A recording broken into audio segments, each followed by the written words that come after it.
ॐ योपां पुष्पं वेद पुष्पवान् प्रजावान् पशुमान् भवति चन्द्रमा वा अपां पुष्पं पुष्पवान् प्रजावान् पशुमान् भवति य एवं वेद योपामायतनं वेद आयतनवान् भवति अग्निर्वा अपामायतनम् आयतनवान् भवति योऽग्निरायतनं वेद आयतनवान् भवति आपो वा अग्निरायतनम् आयतनवान् भवति य एवं वेद योपामायतनं वेद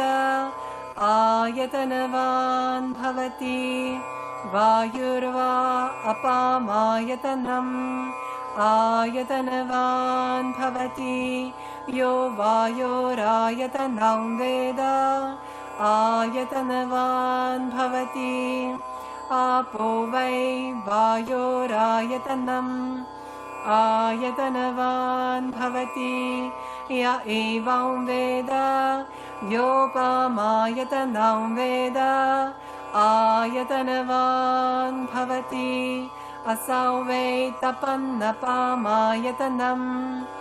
आयतनवान् भवति यो मुष्यतपत आयतनं वेद आयतनवान् भवति आपो वा अमुष्यतपत आयतनम् आयतनवान् भवति य एवं वेद योपामायतनं वेद आयतनवान् भवति चन्द्रमा वा अपामायतनम् आयतनवान् भवति यश्चन्द्रमस आयतनं वेद आयतनवान् भवति आपो वै चन्द्रमस आयतनम् आयतनवान् भवति य एवं वेद योपामायतनं वेद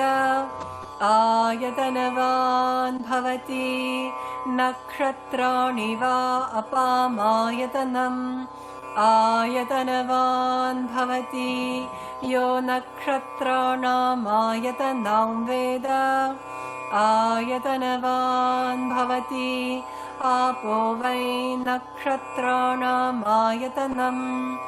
आयतनवान् भवति य एवं वेद योपामायतनं वेद आयतनवान् भवति पर्जन्यो वा अपामायतनम् आयतनवान् भवति यः पर्जन्यस्यायतनं वेद आयतनवान् भवति आपो वै पर्जन्यस्यायतनम् आयतनवान् भवति य एवं वेद योपामायतनं वेद आयतनवान् भवति संवत्सरो वा अपामायतनम् आयतनवान् भवति यः संवत्सरस्यायतनं वेद आयतनवान् भवति आपो वै संवत्सरस्यायतनम्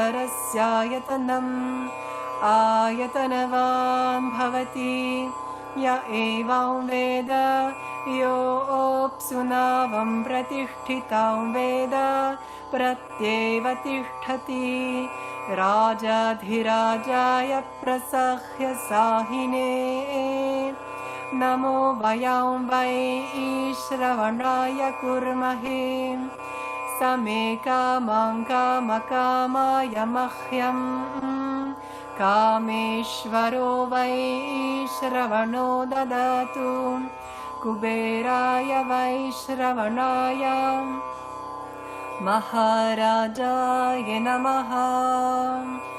ॐ शान्ति शान्ति शान्तिः। ॐ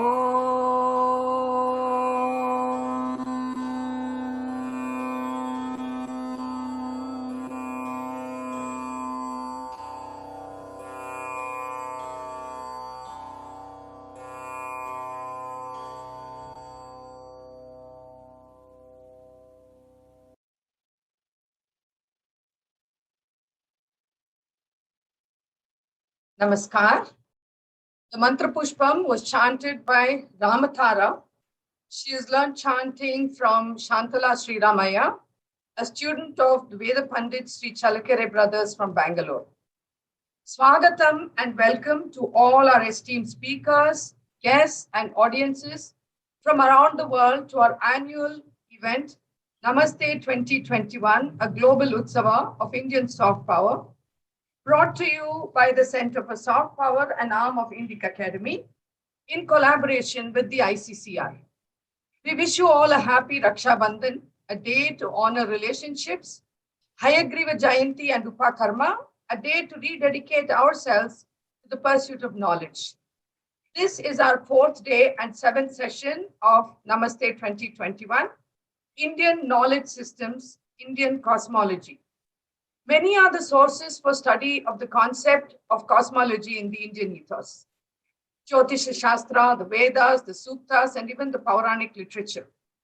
In India, the religious and philosophic texts are scientific in nature. They are not belief systems, but are well-researched Pramana Shastras. We have experts in the field who will share their thoughts with you today. This evening, we have with us a special guest, Sri Dinesh Patnaik, the Director General of ICCR. Sri Dinesh is an IFS cadre career diplomat with over 25 years of experience in a variety of challenging and interesting assignments. He has served in Indian missions in Geneva, Dhaka, Beijing, and Vienna. He has been ever so supportive of the Center for Soft Power's activities. Sir, I request you to share with us your thoughts today. Thank you, Vijay Lakshmi ji. It's a pleasure to see you. I've been following what has been happening. Unfortunately, I could not come in the beginning because I got caught in many other things that we're planning right now. COVID has actually made our life difficult because whatever we plan goes awry because somewhere or the other something is cropping up. So all our international programming has gone completely awry. So, but I'm delighted that you're doing Namaste 2021, and I'm waiting for the day when we can do it not live, but in a hybrid session where people can come and talk, because very important to meet up. The essence of soft power, what you're trying to do here, though I personally don't like the word soft power, but that's okay. The essence of soft power is in meeting, in relationships, and that's what's important. If you are going to watch each other across seas and across through the virtual medium, it is going to be difficult after some time. And I think after 1.5 years of doing online, I think I'm also getting bored with it by now. I think all of you must be feeling the same. But it's wonderful that you are using this to discuss the various aspects of what you call soft power. I would rather call it cultural influence or cultural assets or cultural power or whatever we can call it. It does not matter. In the end, we all understand what we're talking about. But what we have, you're discussing what? You're discussing everything from cuisine to languages to textiles to spirituality to, the gamut is huge. But these are all assets. And at the end, it is for us to change the assets into power. We cannot we cannot change the assets into power unless we can work together on this. And I'm glad you're discussing it, because from the discussions of these intellectuals comes out ideas which we can use. And one of the few things which I'm always enthused about, because I'm a physicist myself, is knowledge systems and this whole concept of cosmology. I don't know how I came to land up with such venerated and distinguished panelists here, but I'm going to listen to it very carefully. Like you said, cosmology has been part of the Indian knowledge system from the very beginning. I mean, you start from the Rig Veda, you go down to the Puranics, to the Upanishads, right down to the modern age. There is this whole concept of cosmology, which permeates into our knowledge systems. And it's very important because we, as not only as Indians, as people of the world, we've always wanted to know how do we relate to the world. Essentially, that's a human nature. How do we relate to the world? How do we relate to this vast unknown we see around us? And that's important because that is what determines how your systems work. Now, whether there is a scientific basis to it or not, Whether it's a belief system, scientific basis, we can debate about it till kingdom come. But the point with it is, our ancestors discussed this, thought about it, wrote it, understood it. That's important, because it is not whether it is correct, wrong, whether it actually depicts the universe the way scientific terms are depicting it today is not the question at all. The question is that at that time, 3,000 years ago, there were people who were actually doing astronomical studies, who were studying the relationship between nature and man, relationship between space and man, relationship, how do we define the cosmos around us? This is important, because it's that mental frame which we need to bring today. Because in the end, it does not matter what people think about it, because what it is today is what matters. We can always keep on saying 5,000 years, 3,000 years ago, we did this wonderful things. There were these people 3,000 years ago who described how the world was, who described how distances were measured, who described how the rotation of the earth, even before Galileo, who discovered how the earth rotates around the sun, how the cosmos is done, and even the Big Bang theory. I mean, I've read things in cosmology which they say that we have determined everything beforehand. We may as well have, but that's not the point. The point is, what are we doing today with it? This entire knowledge systems that we have, what are we doing? Are we doing it? I'm always impressed when I see people like Dr. Alex Hankey or Dr. Subhas Kak or even Akhandati Das. All of these are using these knowledge systems in their work. But they're doing a work which actually brings these knowledge systems to the fore. And this is what is important. We need more work on these things. We need the world to know that there was this study that was done in the past. There were these knowledge systems of the past. And today's scientific theory, today's way we are doing it, uses this knowledge system or takes derivatives from it and works towards it. So that is what is important. And that's what makes you important. But in the end, it is the number of people who study this, number of people who write papers on it. We have very few Indians that I find writing really papers on cosmology. I was looking through the list of people, and from everybody that I can see, whether they're writing on the Rig Veda, whether it is Wendy Doniger or you name anybody, you can come down to. I mean, the only names I saw was Jayant Vishnu Narlikar or few people who have done it. But even in contemporary times, I don't find cosmology studies being done in a big way. So if we have to change what we have in the past into a power that we have, we need more such discussions. We need also this to be discussed in universities, for universities to do courses, for students to start studying this, seeing the parallels. This is what is important. Research in India is what will add to your soft power. It is not going to be always thinking about the fact that we had it in the past, which is going to make us a soft power. It is doing research on things like this. For example, it is a very funny story that I have, which I always tell people. I went to this Congress of Astrologers, which happens every 3-4 years in London. They get together, astrologers of the world. I had no idea there were so many astrological systems in the world. You know, you have about 10 to 15 astrological systems. You have Peruvian astrological system, you have Mexican, you have all kinds of astrological systems that all come together. And they were discussing, and the Indian astrologers, I was talking to them, they were talking about how the whole planet system, how our, how do you call it, predictions are based on a scientific study, etc., etc. And I told them, listen, your predictions today, what you're doing, are based on a scientific study which took place 1,000 years ago, when people mapped the astronomical calendar, when people mapped the stars and moons and others, and then did a study on it. What have you done in the last 50 years? Have you studied anything? Simple things. Have you studied simple things like stock markets? Have you seen how the stock markets go up and down in the last 50 years? It's all recorded. So you can look at the stars and the stock market and make a prediction. Okay, if this stars combination makes stock markets grow up, or natural disasters, or anything, even the pandemic. It's a simple calculation. Today we have knowledge. We just need to have the causality working on it. So these kind of research is needed. Astrology I was just giving as an example, but this example works for everything. If we keep on constantly telling we have this knowledge system, but we haven't done any research for the last 50 years or 70 years or 100 years, then what's the point of having these fabulous knowledge systems 3,000 years ago if you are not doing anything on it? So I'm delighted, Vijay Lakshmi ji, that we are discussing these things, because these are important. And when I see people like all these sitting around, even Rana P Singh, I just read him, Rana ji, brilliant stuff. This is the kind of stuff which needs to encourage youngsters to do more study, to study these things and to come out with whatever conclusions they may, but it adds to the knowledge base that we have. And that is what makes you strong, not just sitting on what you had. But I don't want to get onto it. You're doing a brilliant thing. I'm going to sit and listen to all these wonderful people here, and I'm really going to enjoy myself. If you allow me in the end, I may say a few words, but I don't think so. I don't think I'll have anything to add to this galaxy of stars. So thank you very much. Have a great Utsava. You have got one more week to go.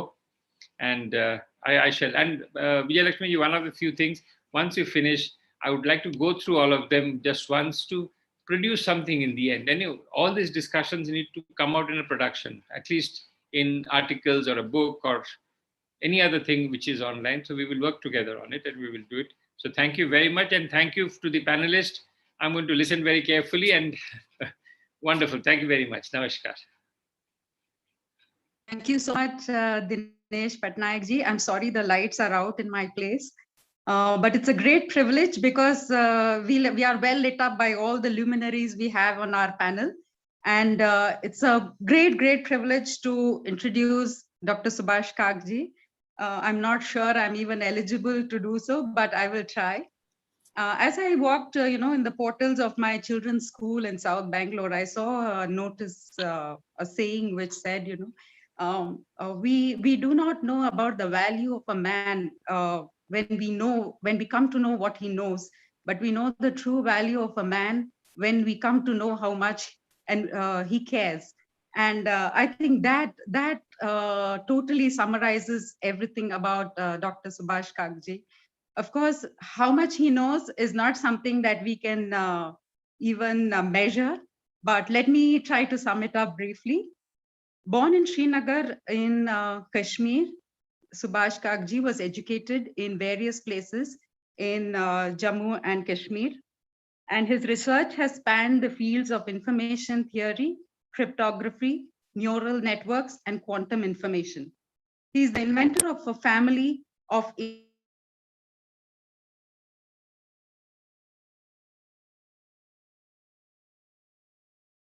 have been found. He has argued that brain function is associated with three kinds of language: associative, reorganizational, and quantum. Of course, all of us in the Indic community know that he is also an archaeoastronomer and Vedic scholar. His discovery of a long forgotten astronomy of ancient India that has been called revolutionary and epoch-making by scholars. In 2008-2009, he was appointed one of the principal editors of the ICOMOS project of UNESCO for identification of World Heritage Sites. He is the author of 12 books, and I'm sure many more to come, which include The Nature of Physical Reality, The Architecture of Knowledge and Mind and Self. He is also the author of 6 books of verse.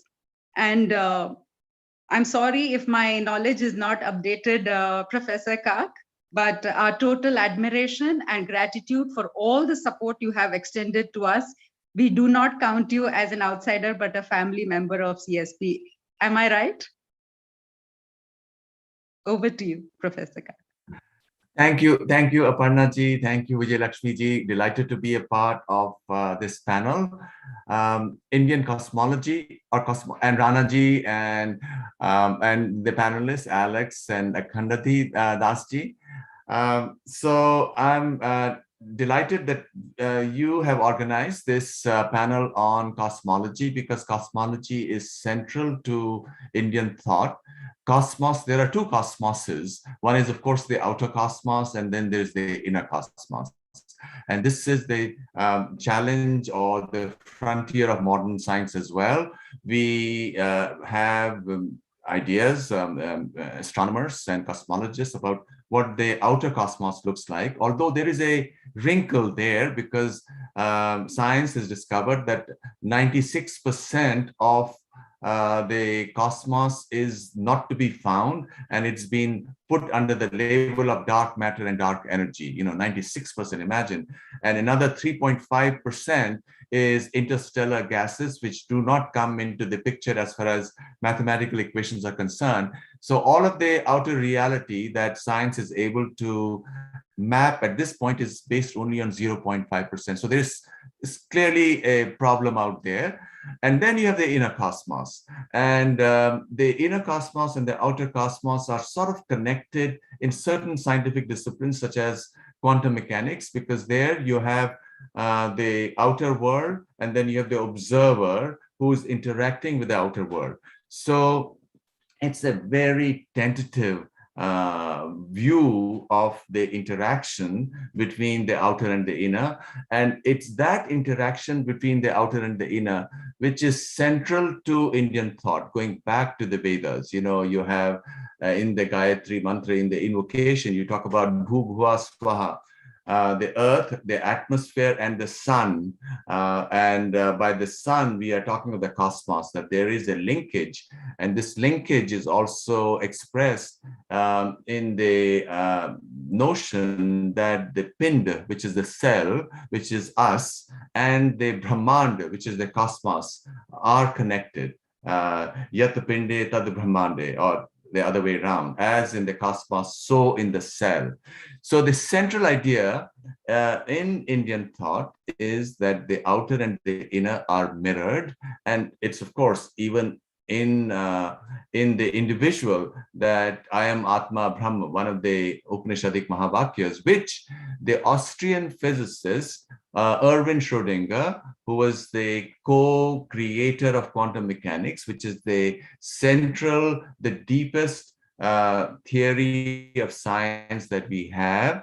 Schrödinger, in his autobiography, which he wrote, I think, in the 1950s, claimed that in the 1930s, when physics had reached a kind of a dead end, the idea of quantum mechanics, the idea of superposition, which is central to quantum mechanics, came to him from the Upanishadic Mahavakya, I am Atma Brahma. So Indian cosmology, to this extent, is already central to the efforts of contemporary science to reach out and make sense of this great mystery of our universe. To that extent, it's already sort of seeded the dialogue that has occurred. Science is a dialogue, after all. But now it has reached a kind of a problematic corner, as I said, which has forced the postulation of 96% of dark matter and dark energy. And my own view as a scientist, now it so happens I do work in all of these things. I recently, just a few months ago, I published in Nature Scientific Reports papers on how to resolve one of the current cosmological crises, according to Scientific American, the crisis that the rate at which the universe seems to be accelerating based on two different models, based on whether you're looking at the microwave radiation, the remnant of the Big Bang, or whether you're looking at the various stars which are receding from each other. The two numbers are very different. And this is a big crisis, and cosmologists have been working on it for many years. And you can resolve it if you shift your perspective, and if you speak of how there are two different ways of looking at the three-dimensional reality or the physical reality. One is that it is Cartesian, three-dimensional, three orthogonal directions, or it's not. It is fractal. It is e-dimensional, and this e-dimensionality comes from mathematics. There is a mathematical theorem that e-dimensions are optimal. So, and this idea that came to me, on which I published many papers recently, came to me from Vaisheshik Sutras, now, which is one of the darshanas, as we know. This is a darshana related to physics, related to physical reality, where apart from the five elements, we also have the individual. The observer is a part of Indian physics. And that's what makes it so important. And that's why it's going to become increasingly important in my view. In fact, if you go back as a historian of physics, you find that the revolution that occurred about 120 years ago with relativity and subsequently with quantum mechanics, Einstein himself brought in entropy, and entropy is entropy of thermodynamics is equivalent to information. And the moment you speak of information, you're speaking of human minds, and you're speaking of consciousness. And therefore, consciousness to a certain measure transformed physics 120 years ago and subsequently. And in my view, you need to bring in the observer in a more central way. And if you do that, I think that this effort that has gone on for some time of this 96% of dark matter and dark energy, for which there is not the slightest shred of evidence that will go away and we will not have to invoke it. I think this is a point where we need to make a fundamental shift of perspective, and I think that perspective would benefit from all the Indian tradition. Now, I also want to, before I sort of tie this up, I want to also talk about how the Vedic astronomers, by means of experimentation, had already concluded that the sun and the moon are each 108 times their respective diameter from the earth, which you can check and find out that it's indeed true. And modern astronomy has also shown that the diameter of the sun is 108 times the diameter of the earth. You have these wonderful coincidences. And because of the idea that the inner sun and the outer sun are in a kind of a relationship, and that's the reason why a lot of the ritual that people participated in, the 108 names of the god or the goddess, were a symbolic journey from the earth, which is the body, to the inner sun. You know, just as the outer sun is 108 times its diameter, or the moon is 108 times its diameter. So all of these ideas have been central to Indian thought. And in fact, they are even mapped into architecture, into the temple plan, that the perimeter of the temple is 180, and from the front door to the Garbhagriha is 54 units. You have 180, which is of course also a astronomical number, half of the year, and 54 is one half of 108. So you have so many different ways the plan of the solar system, if you will, or the central numbers of the solar system, which were mirrored in 108 tirthas or pilgrimage centers, 108 karanas in Bharatanatyam, you know, the dance poses, that movement itself of Shiva, which is the movement of the universe, was expressed in these 108 karanas. So in a manner, what was being done was to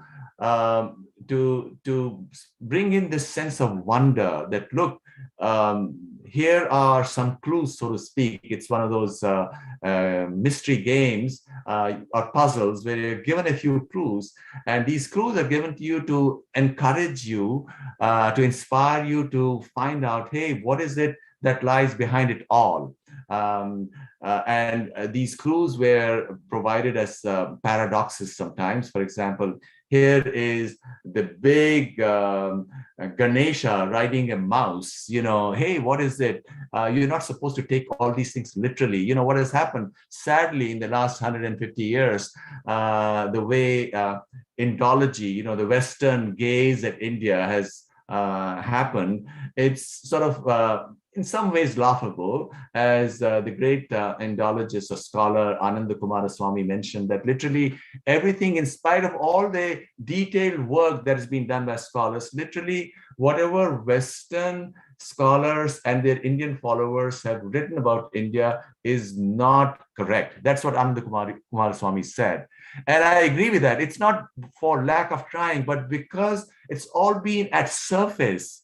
It's all been looking at the structure as it is, looking at the number of words in this text or that texts or different constructs, but there is something behind all these constructs which combines and joins it all, which is the prana, the life force behind all this knowledge. And that prana has been missing in the curricula and in these narratives on India. And I think you need to go back to cosmology, because cosmology compels a view both at the outside and the inside. You know, the cosmology of the universe, the cosmos, the inner cosmos that we have, and the mirroring of that cosmos in the very architecture and the sacred landscapes of India, on which Professor Rana Singh has done such admirable work. So we have so much of stuff,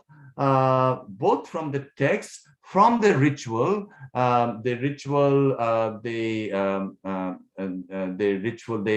Agni Chan ritual, for example, or the other ritual that was a part of the Vedic system, which was also, speaking of these numbers, in fact, the very architecture, the organization of the Rig Veda, with its 1017 hymns, and 1017 by 3 is 339, and it so turns out. I wrote a book on it, which you can read for free on the internet. It's called the Astronomical Code of the Rig Veda. From sunrise to sunset, you have exactly 339 disks of the sun. Likewise, from an average moonrise to moonset, and 339 times 3 is, of course, 1017. And all of these astronomical numbers are a part of the very organization, not only of the Rig Veda, but of the other Vedas as well. So that what, in my view, the Vedic rishis were telling everybody that, look, here are some clues, and these clues are given to us in the ritual or in the very mapping of the sacred sites in India. So here you follow these clues, and then when you turn inwards, when you turn from the outer cosmos to the inner cosmos, as the Puranas, for example, do that in a very coded way, then you'll find wonderful things which will help you discover who you are, because ultimately it's the same Purush within each one of us, within each human being. So you'll discover that you are actually a walking God. Now, I'm, of course, speaking poetically, using language in a broad sense. So to conclude, this is amazing knowledge. This is amazing knowledge, and more importantly than just that fact, it's universal knowledge. It's not just Indian knowledge. All of this must eventually find its place in all of strivings of humankind in all cultures, because this is not provincial. This is universal knowledge, and that's what the Center for Soft Power, I hope, is doing, to bring it center stage through its various panels, so that people can get connected to it and then find resonances of it in their own cultures, because all of humanity is one. Thank you.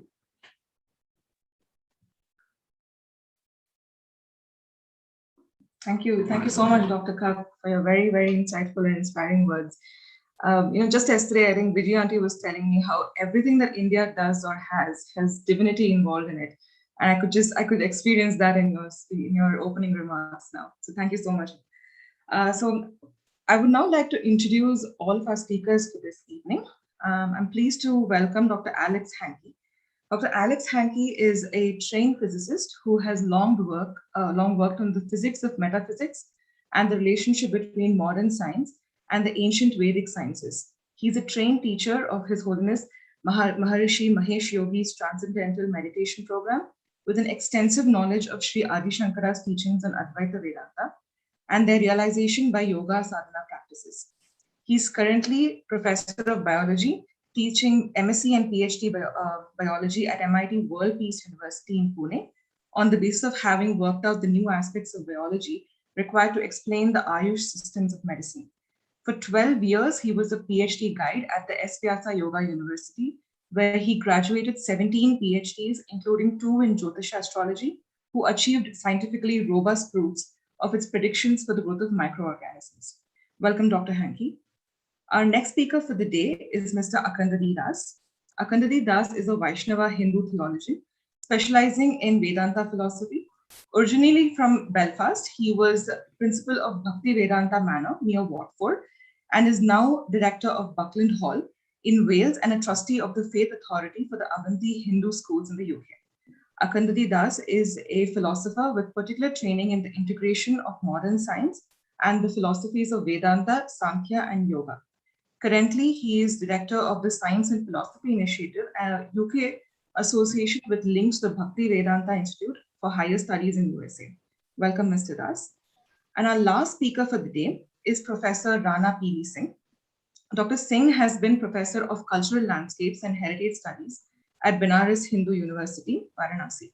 For the last 4 decades as consultant, project director, collaborator, and organizer, he has been involved in studying sacred geography, cultural landscapes, and heritagecapes, and performing and promoting the heritage planning, ecotourism, and pilgrimage tourism in the Varanasi region.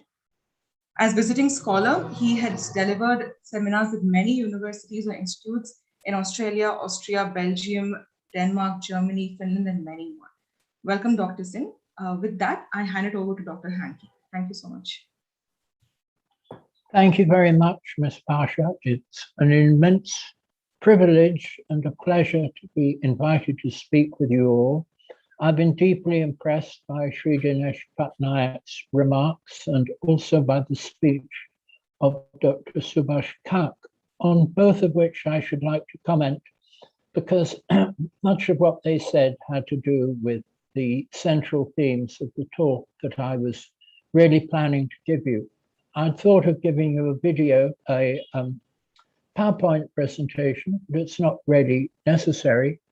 Let me just say as a start that this whole question of Jyotish astrology, one of my first PhD students at the Vyasa Yoga University was a trained veterinary scientist whose life had been saved through Jyotish astrology when he was a young practicing veterinarian. As a result, he became devoted to the subject. He gives free Jyotish consultations 6 days a week in northern Bangalore, every day except Sunday between 6 and 8 p.m. And he and I wrote a book on Jyotish that I had been foolish enough to put on one of my PowerPoint slides. Now, by studying the growth of bacteria and the infection of bacteria by viruses, he was able to establish that if Guru is in Graha Guru, planet Jupiter, is in Lagna, bacteria grow better and are protected from viruses. Whereas if there is any enhancement of the strength of Rahu, the north node of the moon, then the viruses seem to propagate better and bacteria grow slower. So this basic position between the opposition between the forces of good and evil really deeply presented in the benefic effects of Graha Guru and the malefic effects of Rahu are very precisely reproduced in bacterial growth. And my second student studied the the exponential growth rate of the well-known organism Escherichia coli, E. coli, and discovered and proved that the same laws held. One of our great scientific journals, Cell, said they would publish the results if we reproduce them for eukaryotes, and we're planning to do further experiments here in Pune on Saccharomyces, the well-known yeast. So I really congratulate Sri Dinesh Patnaik on mentioning Jyotish and the different systems. And we hope, for example, that by refining these experiments very much further, we will be able to establish which is the correct Ayanamsh. There's experts will recognize that there are 3 or 4 Ayanamshas currently in vogue, some more than others, and it should be possible to tell the transit time from one bhava to another, or from one rashi to another, in order to be able to establish the the Ayanamsh very precisely. So that is one of the things that I'm hoping my research will work on in the future. Now, regarding Dr. Subhash Kak, it was just wonderful to hear you, sir, talking about physics, and in particular, quoting Erwin Schrödinger, who, like many physicists, read the Upanishads. John Robert Oppenheimer was famous for saying this is like the vision of Brahman when the atomic bomb exploded. Brahman is like the light of a million suns. And Werner Heisenberg said that when he read the Indian philosophy, what had been completely unclear to him about quantum mechanics suddenly began to make much more sense. Now, I want to say something about this whole subject of physics in which I was originally trained, because many people think that there's classical physics and there's quantum physics, and you have a choice between which you describe things with. But in point of fact, there is only one kind of physics for stable systems, and that is quantum physics. Classical physics, which makes objects appear as self-existent objects, is an illusion.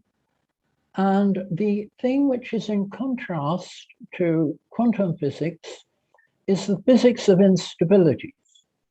Critical instabilities are extraordinarily interesting animals, if I can put it that way. And what actually allows self-consciousness to be supported by the average physiology, not just humans and chimps and gorillas or primates, or going all the way down through the animals. It's well known, for example, that we can communicate from humans to animals. There's an entire website or set of websites on animal communication. And when we communicate with animals, what we communicate is not words, but ideas. Ideas, according to Shiksha, the first of the Vedangas, lie at the source of the words of speech. Vaikari is what I am producing now, words of a spoken form. I listen inwardly to the words coming up at the back of my mind, the level of the throat, what we say at the back of my mind in English, which is the level called Madhyama. Madhyama is based on the outgrowth of the level of Pashanti, which is in the heart, and that stems out of a level called Para, which is the first level of speech. Now, at the level of Para, geniuses can cognize the solutions to all the problems they wish to understand, and that is probably the level from which Ritambara Pragya, so well known, last stage of chapter, I think it's the last stage of chapter 2 in Patanjali Yoga Sutras, Ritambara Pragya is able to cognize ideas of any kind, and you can pose a question to the absolute and the absolute infinity of all things, or Ishvara, if you like, or Goddess Mahasaraswati provides the answer. Mozart was peculiarly, had peculiar facility at this. When asked how he created a a symphony or a string quartet or whatever, he said, oh, the piece comes to me as a whole. It's like a ball of string. And as the composer, my duty is just to unwind the ball of string. So when you deal with ideas at that fundamental level, you have a level of wholeness, which expresses itself at the level of Pashanti, at the level of the heart, if you like, the Hridaya. It expresses itself in strings of ideas, individual ideas, or strings of ideas. And these then get promoted into the strings of notes in a theme and in the movement of a concerto, or in a raga, they become the themes of the raga, the overall form that the raga has to take with its particular scale that it uses.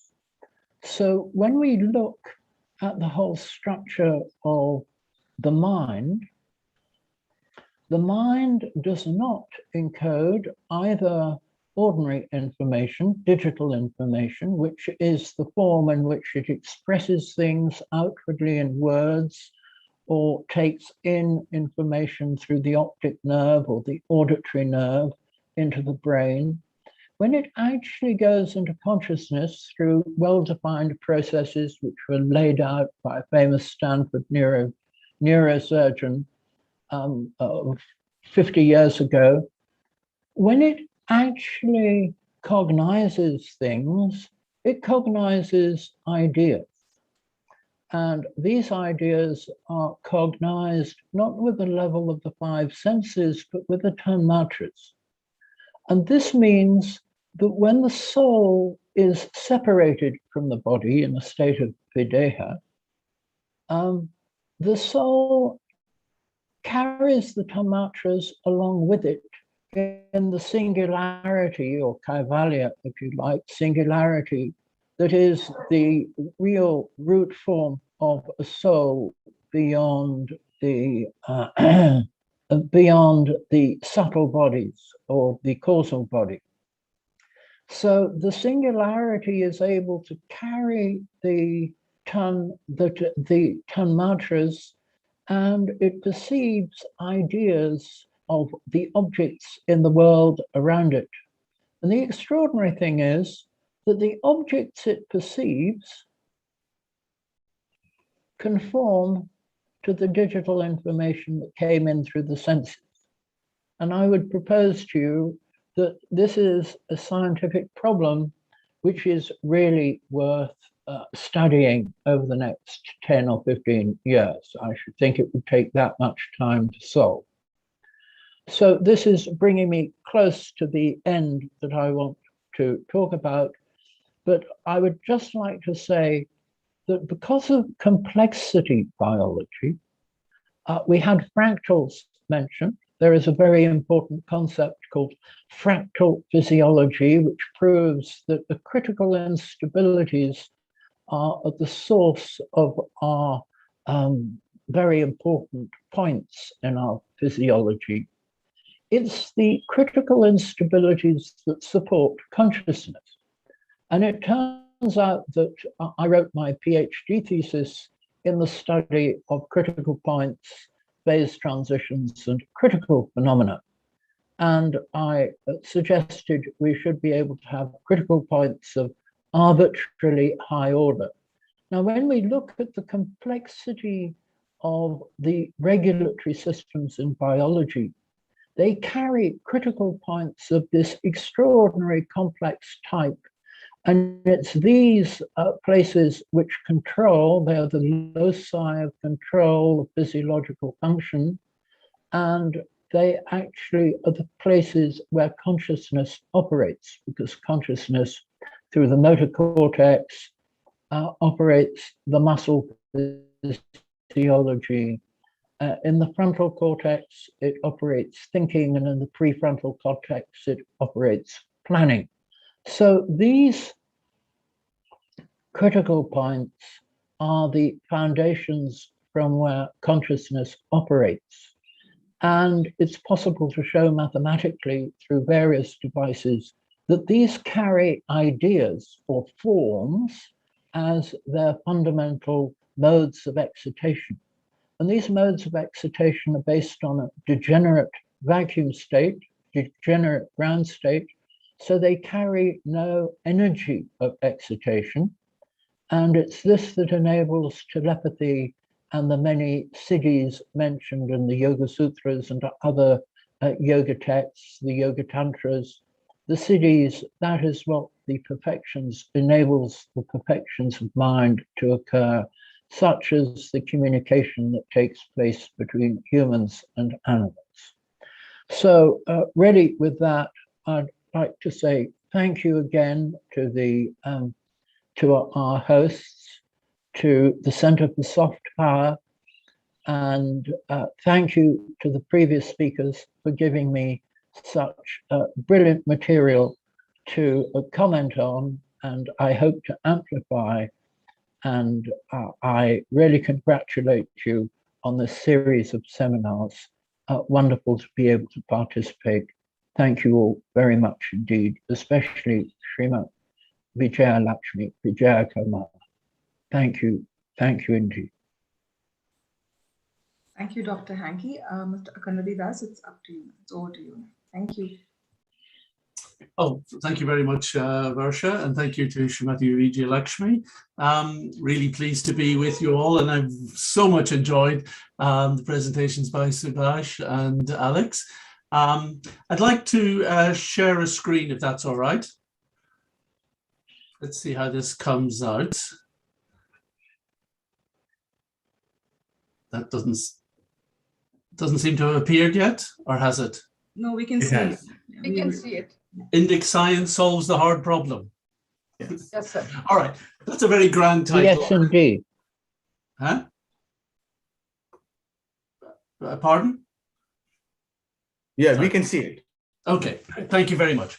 All right, Index Science Solves the Hard Problem. Very grand title, and within the 10 minutes that we have, I'm not going to be able to do proper justice to this, but I'd like to just connect this with cosmology, because the hard problem really only exists because of the narrative that the universe comes out of nothing, practically speaking. It's produced by chance, and somehow on some little rock, life starts by chance, and somehow within life, some ability within the biological system gives rise to consciousness.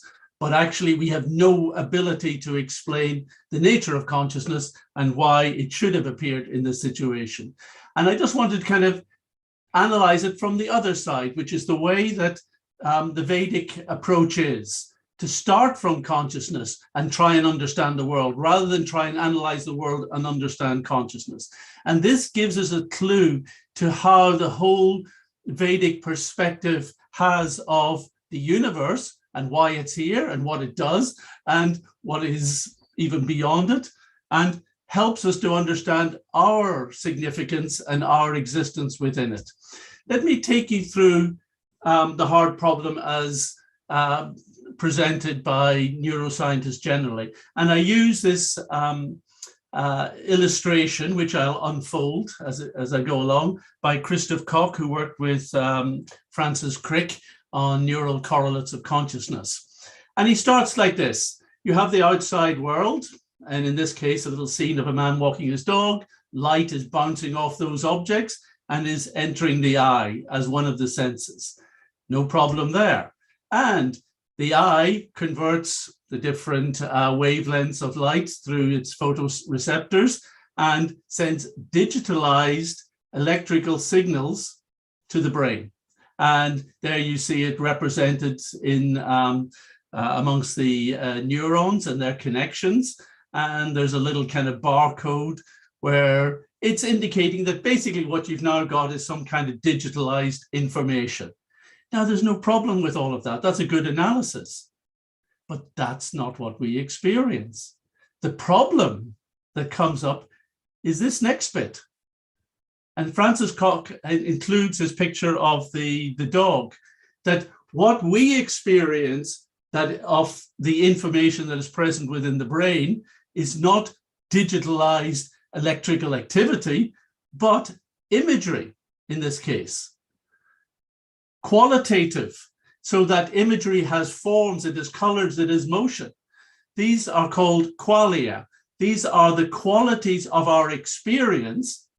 Now, we can say, well, they must relate to the outside world. Maybe, but we cannot explain why I have qualitative experience from the nearest thing to it, which is the information in the brain.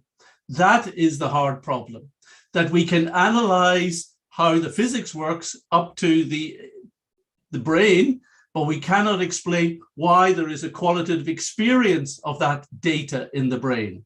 That becomes the hard problem. And it doesn't even stop there, because then there's the question, who or what is having this experience of the qualia that is there? And that becomes the analysis that Vedanta, Sankhya, and yoga systems have done with the analysis of the observer. In yoga terms, the Purusha; in Vedanta terms, the Atman. And really what this leads us to understand is that there are three key fundamental functions at work. If we are to understand our own experience, and it's a real experience, and it's our experience is actually the most self-evident thing in this universe. And it must be explained by physics or any other picture that we have of reality. And it seems to take three elements in order to explain phenomenal experience. Yes, you've got the body and brain with its physical and neural functions. You've got the mind with its cognitive functions, its mental states, which seems to act as a sort of interface between the data that is present within the brain and what is experienced by the subjective entity, the entity of consciousness. So three different functions. Now, the West gets really kind of uppity about, oh, is this dualism? Is this some kind of problem? And within this time, I can only just say, no, there is no problem to this. We know that these three functions exist. We can analyze them. They are all real. We have no problem. Each function is a real facet of reality. We also know that each of them interact with one another. Now, Western philosophers have this issue. Well, but only physical things can interact with other physical things. Who says that? Who made that law?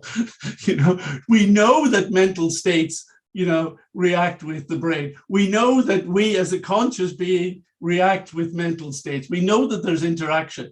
And from the Indic scientists, we understand that that interaction is an exchange of information. So, and we know that these functions belong to the same singular reality. We do not have the Cartesian dualistic problem. Everything that exists is a product of the same singular reality. And if two things do interact, then that is proof that they share the same original ontology. So what the Vedas indicate is that there must be some reality substrate, a common source of these diverse properties that give rise to the properties of physics, gives rise to the properties of psychological states and cognition, and gives rise to the properties and functions of consciousness. And really, it is at the level of the shared properties that interaction occurs. And that becomes interesting, because whenever you've got two entities of differing properties, but you know that they can interact, you actually have to go deeper to where there is their reality substrate, where they are connected at a deeper level. And that's where you'll find the interaction occurring, the exchange of information. Now, I'm just extending because we've been talking about body, brain, mind, and consciousness, because that was what was in Koch's illustration. but we've got the world as well. So the world of physical functions, all produced from a reality substrate. However, we can separate out these three, the world, body, brain, and mind, because these are things which are constantly changing, and they're changing over time. So time in the Vedantic or yogic understanding is it facilitates the change of information content, and therefore it facilitates properties of things changing. Things can grow, things can appear, things can maintain, things can dwindle, things can disappear. The properties change.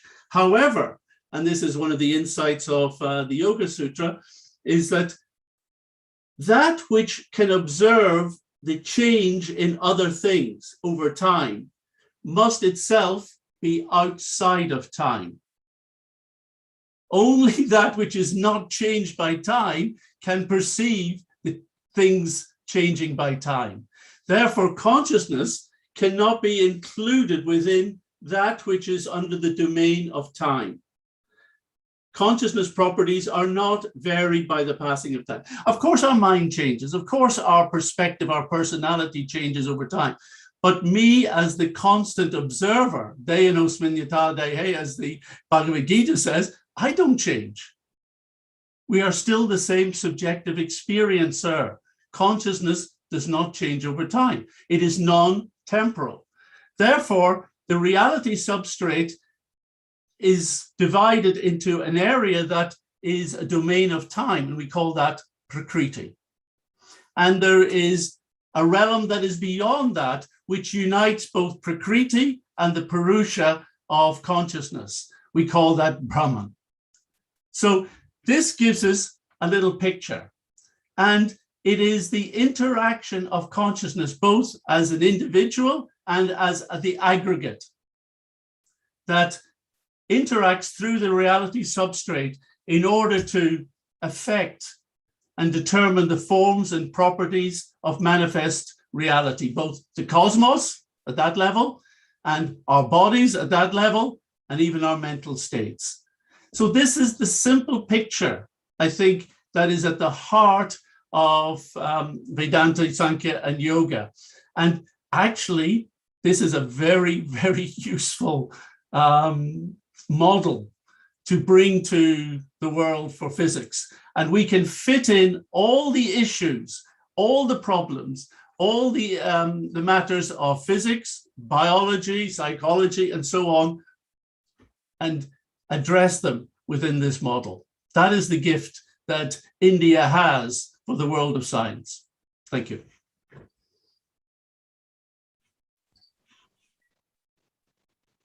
Thank you, Mr. Das. Dr. Rana, over to you.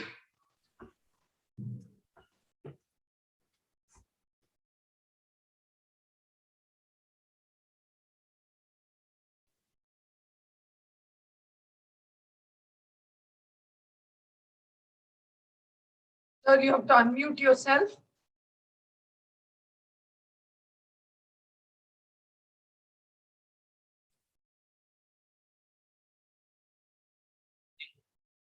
Hello?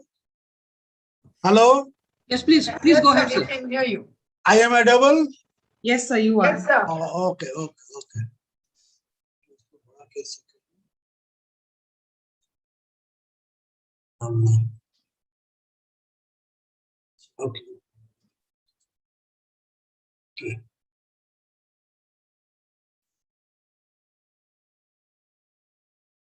मिटा गया ये first नहीं है last में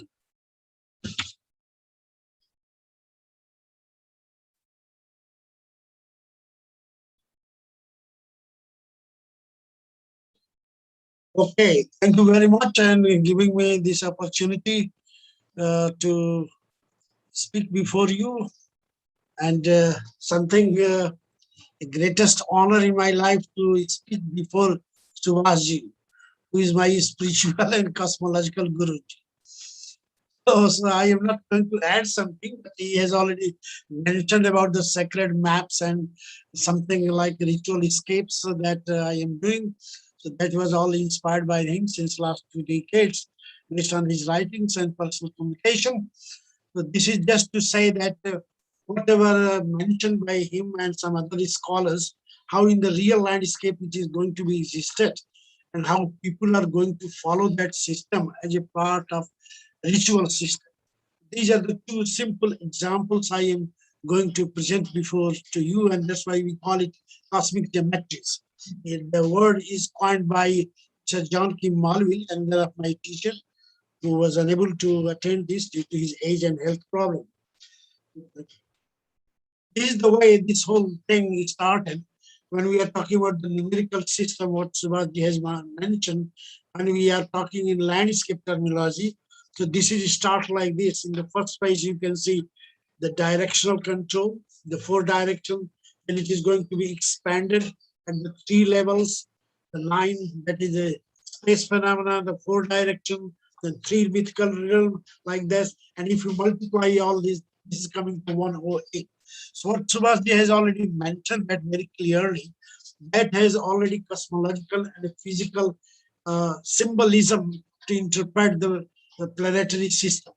That has been conceived in the landscape and represented. Just I have given one example of here Leonardo da Vinci's famous Arthurian man also. That is not part of this lecture, but we have found very close similarity what he has tried to develop. So just 3 frame we try to see. The circle represent the light phenomena, square represent the triangle represent the wind phenomena, and square represent the water phenomena. This way the 3 together, that makes a type of alignment just to make this cosmic geometry. So this is the basic framework. You see the terrestrial, you can say the microcosmos. Then you are coming to the second level, meso, like here. So top level, you can say macrocosmos, like terrestrial, India. Then you can say mesocosmos, earthly, like I will cite 1, 2 examples of Kashi, that is Varanasi. And then comes microcosmos level, and that you can say like temple or linga, human body, etc. So all these are linked together, and that makes the very expanding cosmos frame in metaphysical sense, how it is represented in the landscape. So that was a special art. In a way, you can say Vastu Purusha Mandala, etc. On the other hand, you can say the great sages had transferred all this knowledge into landscape, and that became part of the ritual system. And that's why the things are going on. When you go a deeper level and link all the Vedic terminology and Puranic, Upanishadic, then you try to say that what is the inside reality. See, the practical form, just giving you an example. One of the Aghori sadhaka from Kumbh Mela that was taken in 2012. So how they are making this? They are not properly explaining it, but you can just try to set the whole model and you can find how they are making the whole preparation. One is just triangle, then square, the 3 level, what I have mentioned, and circularity. And then all together it is going to be 9 into 4 into 3, and that is the 108. Same thing, just like a rosary, we have 108. And astronomical phenomena already Shivaji has mentioned. So this is just to give you an example that practically if we talk to that sadhu, he is not going to explain in that way. He will explain only in the very deeper level, spiritual sense of their devotional thing, but all are linked together. So we have to take the 2 sides of reality to understand the linkages, what our Vedic scholars have done. This is a typical example of a landscape that, see, India, here is 12 Jyotirlingas, and first time we find the detailed description in the Mahabharata, that is a forest canto, Vanaparva. Description is there, so we can date around 800 BC, something like that. That has been about 800-900 AD, all have been replicated in a miniature form in the landscape of Varanasi. So here is you can say India, that's like macro. Here is a meso level, and then there is a temple that is called Dwadasheshwara temple. All these miniature on one vulva, yoni, plate, and replicated, and number is coded there. So especially you can start from any number here. Like 9 is the main temple of Kashi, then 9 is here Visheshwara, and then you can say 9 on India frame. So macrocosmos, mesocosmos, and then microcosmos, and that's why the whole geometry is going to talk about the Trident of Shiva, three loka, three mythical rings, whole series is like this. So this is a typical example that it is something like a deeper faith involved by the devotees. But when we interpret from the scientific things, we find they are coming close together. Here I have to cite Friedrich Capra, that science does not need mysticism. Mysticism does not need science, but we human beings need both. This is the way what Subhasji has established. And that's how our interaction and his inspiration, I have tried to do some field work. And once he was also in the field, I will show you this one. So this is the example. Here is a micro level. So all those sites related to it's called Jyotirlingas, and they're all subsystems in a temple, miniature from 312 images, and all in an order. A full book has been written on this particular temple by one of my teachers, Niels Kushner from Germany. This is very unique. But Subhasji has also visited and explained me several things, and thanks to him that he has put this whole thing in UNESCO astronomical, such a paleo or ancient astronomical phenomena part of the ritual landscape in his UNESCO report. This is a typical example. And that story started that when it says that, like in, I can cite only two examples, like in the northern side, there is a place called Uttararka. When we measure that on 14th of July, maximum sunlight. And that is described in different way, that you do ritual like this, follow these steps, and you can meditate like this. Another example I can cite, this is on 14th of January, the sunlight directly hit this shrine of Yama, and then it reaches to Sambhaditya. All these are Aditya, the solar shrines. So this is a typical example that how the whole system that was till 8th and 9th century well developed Surya Siddhanta and etc. that has been converted into the whole landscape system. That any even innocent person can do that and get some merit. The two things are here. One thing is that you can interpret based on the scientific phenomena and so many citations from the Vedic texts and Upanishad. On the other hand, you see that how the people are doing all these practices to get some insight. So two figures you can see without human involvement there, and then you can see Lolar Chat going on. So within 5-6 hours of that day, particular day, when that celebration will take place, that will come exactly around. We can't say exact date because we follow the lunar calendar. That will be the 14th of August, already passed on. About 50 to 60,000 people taking holy day in this particular water pool, which is at the center, in the southern part of it. So this is a typical example that how this whole cosmic order has been converted into ritual landscape. And this is unique. Nowhere in the world it exists. This is the unique model. I don't know why not this has been put still into the full World Heritage Site. But anyway, this is a typical example. So this is the way that it is described, a popular way, described that if you have come to Varanasi and in early morning sun, you have not seen on the boat, and nothing you have seen like that.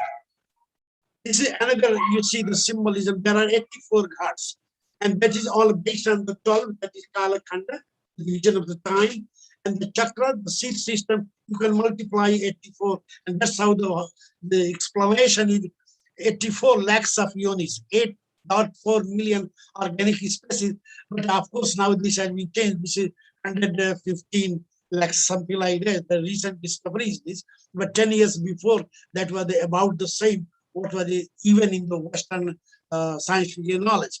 But anyway, the whole description is going on that you can start from the southern part and go from the northern.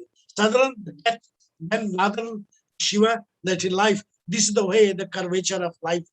The whole symbol of the nature has been converted in this way to interpret the ancient cosmological system. This is another example from Kashi, the Panchakoshi Yatra. 108 shrines are there, division into 5 parts, just like it was mentioned, 5 gross elements, Panchabhutas. So 5 parts, and then all together you see the interaction 12 into 9, time and space integrated, and that's why 108 in practice. This is a lower side, you can see that is GPS based mapping, and the other is a topographical map. Another example is Ganesha, who is symbolizing Lord Shiva's energy. So he is dancing. He is also called Nataraja. Nataraja is used for Shiva, but also for Ganesha. So he is dancing and trying to control the whole biological symbolism that in 8 direction. That's why covering the whole space. And the chakra, 7 spiral chakra, and that's why this is not only theoretical. We have tried to prepare all the detailed mapping with using GPS thing.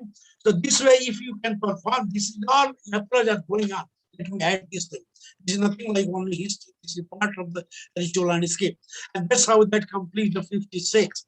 And that's why the name of Ganesha altogether is 56 Vinayaka, Kappan Vinayaka. It means 56 Vinayakas in one. This is another symbolism, how it is called the body phenomena is related to the city of Kashi. So that is the axis mundi, that is the center, that is the Nabhi, that is Manikarnika, and the northern portion is close to Varna and southern the Asi, the 2 small lanes. Here we have plotted 3 important pilgrimage journeys, what are already indirectly indicated by Shivasji, that these are linked to that system. So Chaurashi Koshi Yatra, again that 84 number I was talking. When we have prepared this map and first time published 1995, we have published and we found that is exact circle. The center is fixed, Madhyameshwara, and then Delhi Vinayaka, that is a radial point, and that is exact circle. And there are 96 signs, all exactly on the circumference. And we find the inscription of this description that was dated 4th century. So this is another example you can find. So see the theoretical construction of this Panchabhuta, all you know is sky, earth, air, water, and fire, like this, and that had been converted completely into pilgrimage journey. These are all GPS sophisticated, well-mapped type of things. So you see this, how these practical things are going. As you go from inner to outer, it is expanding. As you come from outer to inner, it is all going to be reduced into that. And that is the way that Kim Malville wrote an article based on this, trying to describe the self-organized criticality theory, and how it is going on in the pilgrimage landscape of this.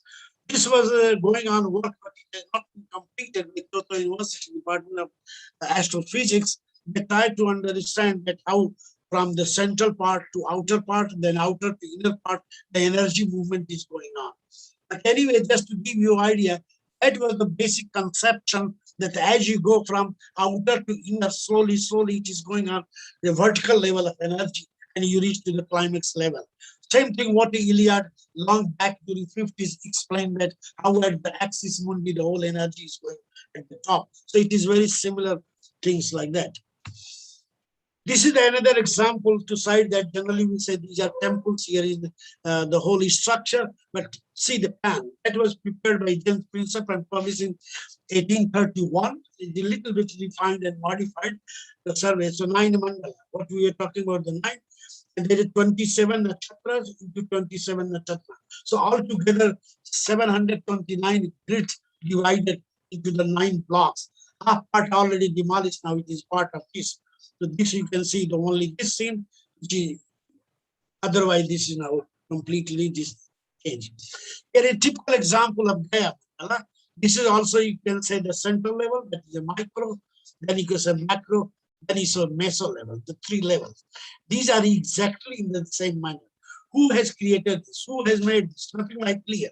But it is clear using scientific investigation and tools and technique that naturally ancient sages and they were so much familiar to the power of the nature that they have tried to understand alignment and correspondence, and that's why they have tried to develop shrines and temples in that way. This is another example of Chitrakuta. The description says that it is Hiranyagarbha. This way they describe Valmiki ashram. To this side, they say it is like a golden egg. Then when we have done GPS survey, it is like this. It is exactly in this way. So here is circularity with the 2 axes, and here is Valmiki ashram. So that shows that somehow this is based on the Valmiki Ramayana whole description of Chitrakuta Mahatmya. And then you go to the core area, the central part, that says why you, the question was that why first you have to worship Hanuman, then to go to Ram. So that was a big question raised by John in Malville. And then we find that it is completely a triangle situation, that when you start that journey from the base, you have to get permission from the Hanuman. And then the whole energy moves like this. So this is another typical example of landscape geometry based on the metaphysical ideas of ancient sages. The details we have tried to plot it, summer solstice and winter solstice, and all together looking like this. And then you can see what is seen in the landscape like these things. This is another now one or two more. So here is another example of 51 or sometimes 52 Sakti Peethas, all plotted on the map of India. And then we have taken one example of Vindhyachal, which is about 40 kilometers from Varanasi in the southwest. Varanasi this side, there is like, these are two triangles. One is down, that is Mother, and here that is Shiva. And that makes hexagon, what we say, the primary core area of the yantra.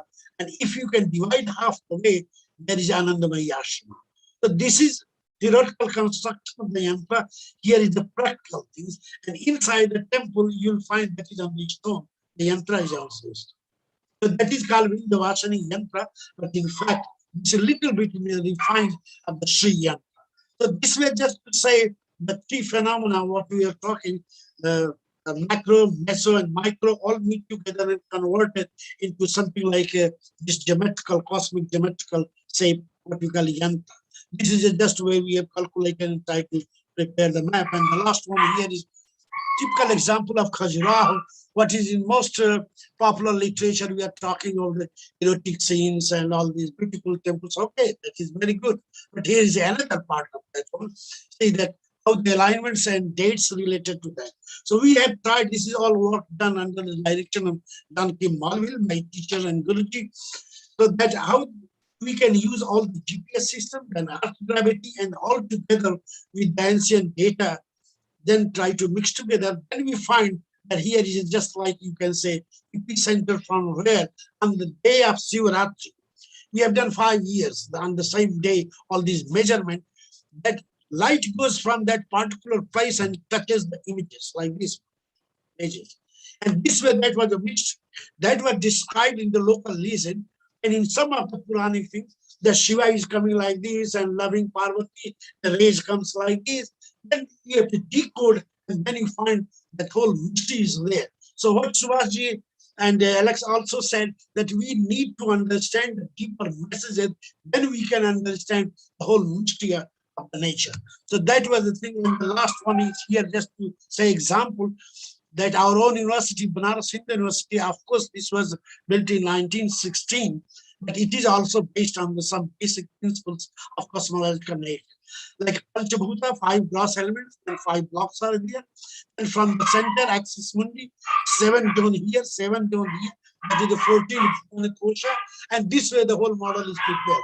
But I am very sorry to say, since last maybe 4 or 5 years, these things are going to be changed. They are making building anywhere. The things are changing like that. Okay, so let me conclude at this thing and they say namaste to everybody.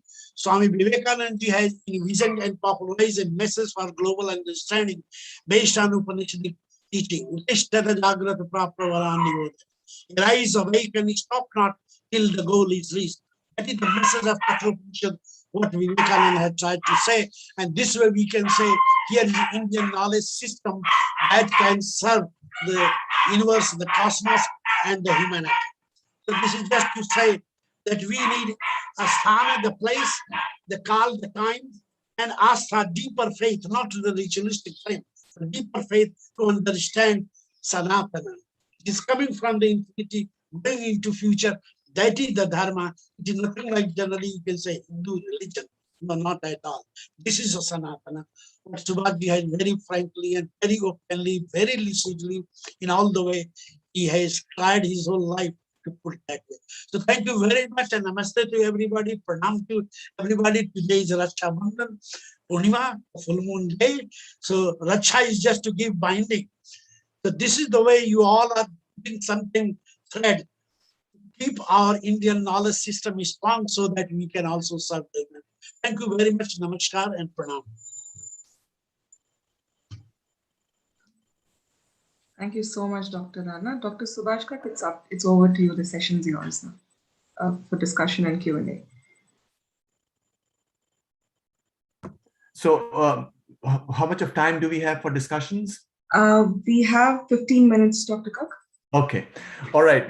Just a couple of remarks. This is one of the most brilliant panels I've ever attended. You know, Alex and Akhandadidas and Rana Singh, each one of them presented such beautiful material that we can all meditate upon, and they're really touching upon fundamental issues that science and mankind or humankind everywhere is confronted with at this particular point in history, where there is so much of uncertainty and confusion due to a variety of reasons, not just scientific that I alluded to, but also political and questions of meaning, where in a country like the United States, 90,000 people die of opioid overdoses, and not because there's anything wrong with them. These are healthy people in the prime of their lives, but they are unhappy. There's despair. With material progress has also come tremendous despair. And I think every human being is looking for meaning, and that's where the wonderful ideas that were presented by the three speakers are truly central to mankind finding its way, because this is universal knowledge. I think that's what we need to emphasize more than ever. This belongs to all of humanity, and so with this, I don't know whether we can call for questions from the audience. If we can, otherwise maybe I'll call upon each of the speakers, starting with Alex, to perhaps add for a couple of minutes to what has already transpired.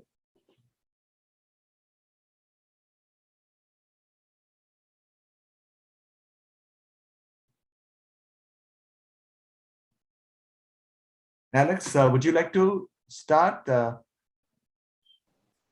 That's very kind of you, Dr. Kak. I actually had a question that I wished to pose to Akhandadidas. A wonderful talk. I loved your presentation of things, participating in time and the self beyond time, whether you call it Purusha or Atma, is a question of taste to some extent. There is, of course, a severe difference. When you talk about qualia, if you take the sense of sight and the color spectrum, you have three basic colors in the color triangle, and then you have the basic grays and so on. And it's said that in possibly your favorite place, which is Lord Vishnu's Loka, you have other colors that you don't have within this realm that we perceive on Earth. Now, as I understand it, colors are an example in sight of what we call qualia. It's not just the forms, it's not just the way we perceive forms, but actually the colors which we project onto them so brilliantly from the matching of spaces in a part of the temporal cortex concerned with color vision. I think it's the temporal cortex. Now, could you comment on those kinds of qualia? Yeah, actually, I think it's a brilliant subject, Alex. I'm very fond of talking about qualia and the nature of color and where it originally exists. I mean, we are taught that that color is a phenomenon of the external world. But you could ask someone, is an object, what you call a red object, like the red ball, is the object red, or is the light coming from it red? And actually physics would say, well, light isn't colored, it's just got a wavelength. So therefore, is the ball actually red or is it just reflecting a wavelength? So is there any redness actually out there?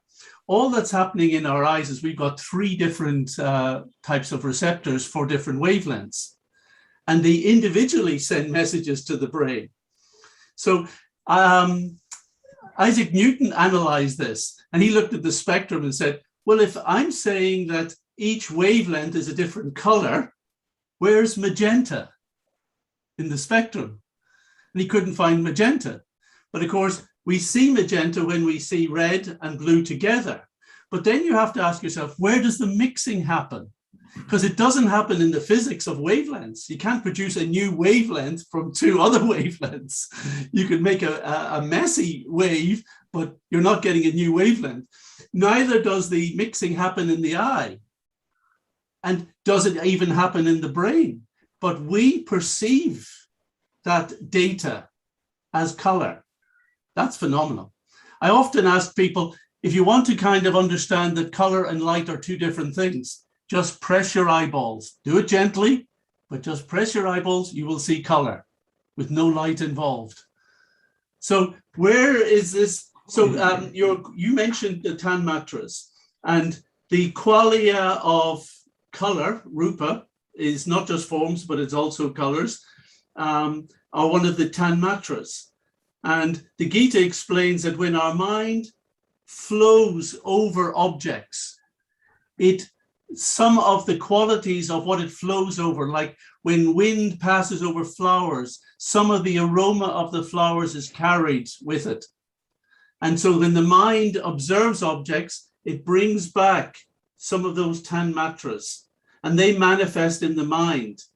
And that's what we experience as colors. And yeah, my favorite place is Krishna's Goloka, Vrindavan. And there we talk about colors which we can't even imagine. But there are even humans who are tetrachromats, who've got 4 types of receptors. They will see 100 times more and different colors than we will. And we can't even imagine what that's about. Never mind what kind of the reality beyond is. Yes, and to mention something else, there are those humans who are colorblind and can only tell 2 dimensions of color and fail to distinguish between red and green, except they see which light is on, top or bottom of the traffic light. Good point. Since we were talking about Goloka, we know that Yaska in his Nirukta, maybe 800 or 1000 BCE, says that the first meaning of the word go is not cow, but planet Earth. And then the other meanings also include senses and everything else, many, many primary meanings. So here, Goloka is the sensorium of knowledge, so to speak. Cows are a symbolic representation. And that brings me to a question for Dr. Singh. And the question is that you have done such phenomenal and pioneering work on decoding the macrocosm and the mesocosm. Can these ideas also be extended to the microcosm, the linga, the worship, and see some order, which you correctly pointed out, that people who are a part of this ritual, like the Aghori whose picture you showed, they don't know because they are within it. All the participants in the ritual scapes, so to speak, they're so immersed in it, they're not looking at it from outside. So can something be done? Do you visualize further understanding emerging of what is done by some of these groups in their sadhana, which will throw light on it as we go further with the decoding of this entire knowledge as expressed in ritual and various forms of it? Thank you very much for this very basic question related to my whole life phenomena.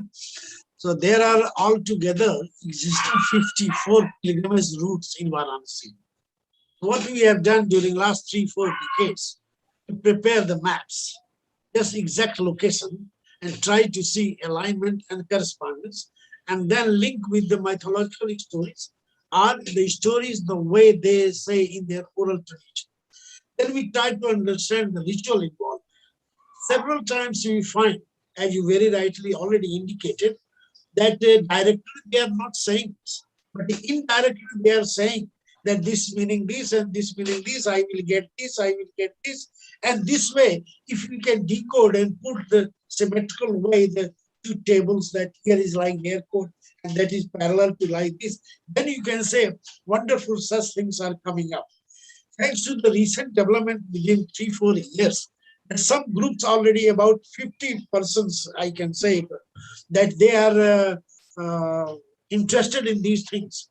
They are performing that those pilgrimage routes. So earlier, 20-25 years ago, most of these pilgrimage journey were a little bit diverted and somehow lost and all that. Thanks God, now all are evolved. Even Taurasi Koshi journey, which is 284 kilometers, it is not easy to perform, but it is now going on. So 3 days, 4 days part, they go. Generally, they try to set the same symbolic number, like he's stopping at the 5 places.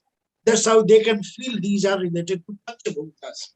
Then you have to go in the eastern part and close to the big Kunda, so that water phenomena linked to the sun. And I generally used to go there. They ask me, please come, Ranaji. And you can tell that whatever we have written, clarify that. So this way, this practice is going coming up.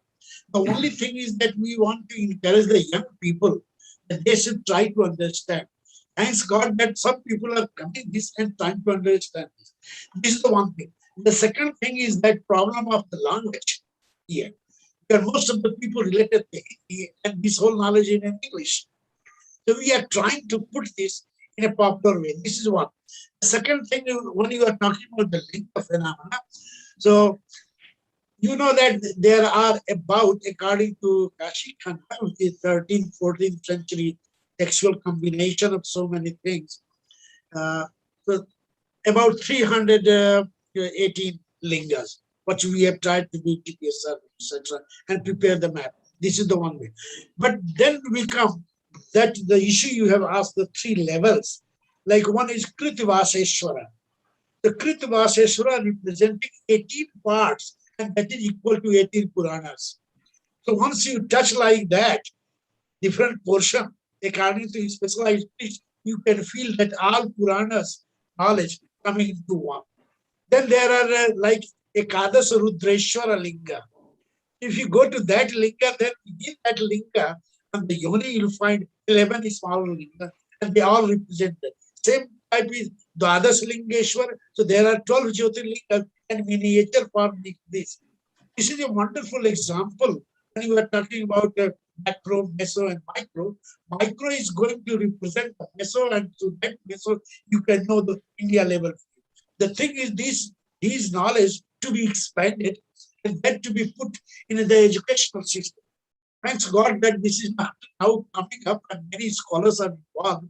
So several times we have weekly or bi-weekly such a lecture series in a popular way that let us know our own cultural thing, what our Vedic scholars have done. So this way, these two things coming up, and we need your guidance and suggestions always, so that we can make it more perfect and more qualitative. Thank you very much. Could I pose a question? Yeah, of course, yes. Dr. Singh, as you know, where I am in Pune is very close to the famous Linga Bhimashankar. Yeah. And I have been there and offered my oblations to the Linga. But now, many of the lingas you mentioned among the 12 Jyotirlingas, several of them, I think it's 3 or 4, are in an absolutely perfect north-south alignment, so accurate that no one can imagine how the rishis who placed them were able to make the alignment so accurate. Have you any comment on that? Is there any record of how the pundits concerned manage to place those lingas so precisely?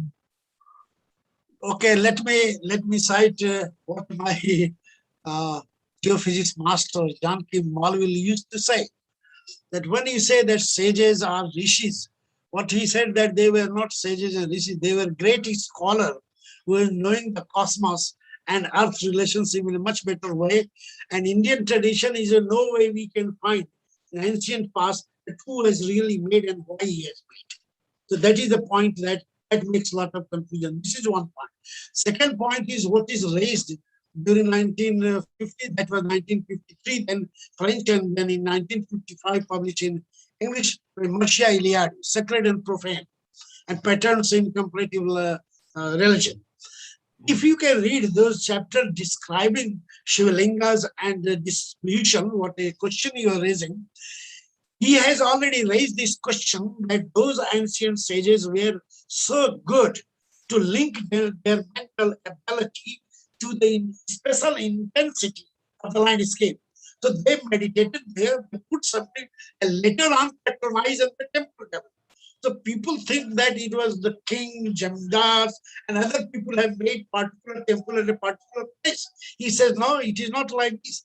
That was initiated by such great. Then the question was raised, and that man said, he already died in 79 years maybe. And then he said that, look, time will come that at least in architecture, you people realize. Thanks God that now we have hundreds of such examples, not only in India, in different parts of the world. There is an association of cultural astronomy. There we find several such examples happening in the ancient past. So that way we can say that even Jyotirlingas, its history goes about 1000 BC.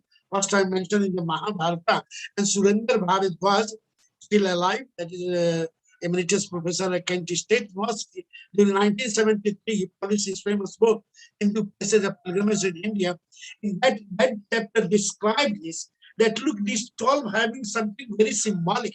It is not only just Shiva Linga, but it has something great mystical alignment and some more history like this. So this way we can say still we are searching that the question you have is basic thing, but still we have not full paper to justify all these things with all the calculation. But at least we have full speculation, and the way that the Puranic literature describes it is coming up like that. So let us hope that in course of time we can have full substantive something research, just to say that it is a great honor to LXG because he raised this basic question that we have to think in that. Another important aspect we find there, that water, earth, and sun, always you find some in a peculiar way combination to all the 12 sides. The direction, that where is the linga, like in case of Khajuraho, most of the historians say, oh, there's lingas and images all exact east. Then what do you mean by exact east? The science say, what is exact east? There should be a point. And only in 1995-96, under John P. Malville, we find that all are turning in a particular way. It is not exact eastwards, and they all turn at a particular point. So let us hope that time will come. We can have several, like 2 cases we have very clear cut.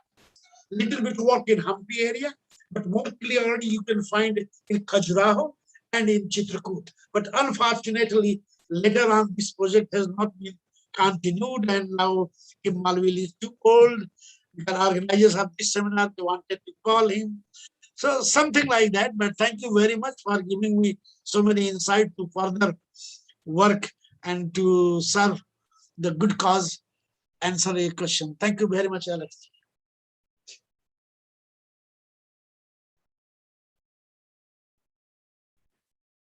Vijay Lakshmi ji, do you take over now? Or Akhandadi Das ji, would you want to say one final word? I think the point that has been raised, that we are talking about universal knowledge beyond culture, beyond religion, beyond faith, I think is crucial. In the 50 years I have been studying Indian philosophy, I just become more and more amazed, absolutely astounded at the depth of the thinking that is going on there and how it addresses all the problems that modern life has generated for itself through its physicalist narrative that, you know, we're just physical beings, you know, born and die. And I think we have such a responsibility and duty to try and offer this knowledge in the best way, in the most applicable way for the rest of human society. So I really applaud all the efforts by Wonderful. Soft Power and all yourselves. Well done. Thank you. Thank you. Vijay Lakshmi ji, would you? Yeah. I must say this was simply the most enlightening session that you've had. And just to tell you all, we are planning on having an e-journal. Subhash ji knows. And we would, be interviewing each of you, especially in relation to what we have spoken today. And in fact, Dinesh Patnaik ji said that he had to leave because he had a previous appointment, but he definitely wants, in fact, all this is going on the YouTube channel of the ICCR. And the ICCR has agreed to collaborate with us on this journal also. So hopefully that will reach far and wide. And we really look forward to all of you to support us to do this. So Varsha or Aparna, who is giving the vote of thanks? Yeah, I'm here. That was indeed a very wonderful session. First off, I thank Dinesh Patnaik ji for joining us and for constantly supporting the Center for Soft Power in all of our endeavors. Thank you so much, Dr. Kak, Dr. Hanky, Mr. Das, and Dr. Singh for being here with us today and providing us with an abundant amount of information. I'm sure it's going to inspire so many young minds across the nation and across the world. So we really wish we could have given you more time. So we hope when things get much better, we'll have a hybrid session like Dinesh ji suggested. So once again, thank you to our speakers and to our audience for having joined us today. With this, we enter our final week of Namaste. On Saturday, we have a session, Word Power, that will focus on the new writings of Ayurveda, and a practical session on yoga. On Sunday, we will have a session, Crafted in India, that will focus on handicrafts, handlooms, and textiles of India, and a session on sports. And with that, we will end with a session on soft power diplomacy. So we hope to see you all next week. Visit our website to register and please spread the word. Thank you and namaste. Thank you. Thank you. And Subhash ji, I do want to thank you for always retweeting our articles and, helping us take this forward. So thank you all. Thank you all. And with your permission, we'll end the meeting now. Namaskar. Thank you.